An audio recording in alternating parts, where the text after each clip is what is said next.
So here's a question I've been asked frequently as of late, and it is about buying. Should I buy now or should I hold off and see if the market corrects or if interest rates go down? And that's really what the question is and the conversation. Interest rates. Interest rates are higher today than they were last year, even 6 months ago. But is it a reason to stay on the sidelines? And I want to kind of demonstrate a comparable here that we can dig into together. So first assumption here is that the purchase price was $500,000. We're going to look at today, and then we're going to look at a year ago and where things were as far as interest rates go and purchase price. So I actually pulled one of the old closings we had. Purchase price, it was listed for $500,000. These folks actually bought it for $625,000, which isn't a huge stretch, especially with the bidding wars that were going on. This was last year in July. So $625,000 purchase price. The down payment is $37,500. That's your minimum on that sliding scale. Worked out to a mortgage of $587,500. You add on that your mortgage insurance. That's mandatory. Can't negotiate that. $23,500 added to that for a total purchase price of $611,000. Sorry, not a total purchase price. A total mortgage of $611,000. Back then, a year ago, 5-year fixed terms could be had for about 2.14%. That means your monthly payment is $2,628.75. Now, let's take, for example, that same $500,000 home in today's market.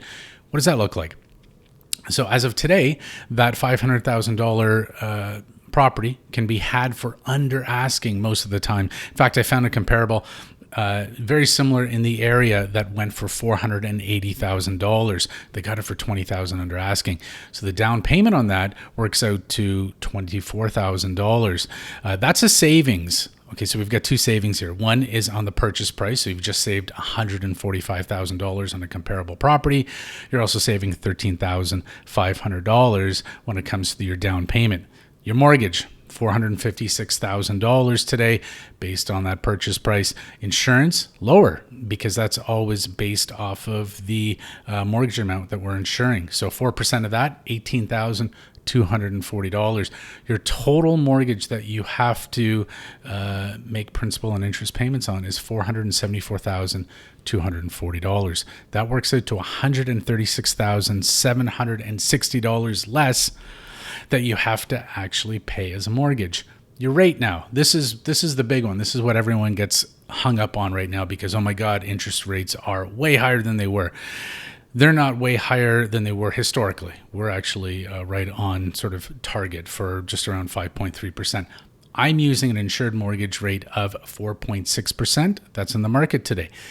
What that works out to, $2,651.22. That's a total of $22.47 more a month to get a very comparable house versus what you could have gotten a year ago. There's a few things here, though. We're not dealing with multiple offers on a house. So 27 offers last year on a house was not unheard of.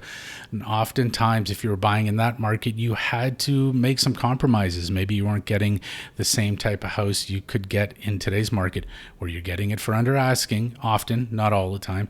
And then also, you're not having to negotiate on must-haves and things like maybe get a bigger backyard now. So there's a lot of things working in your favor. Also, I mean, who can argue with having less of a mortgage right now?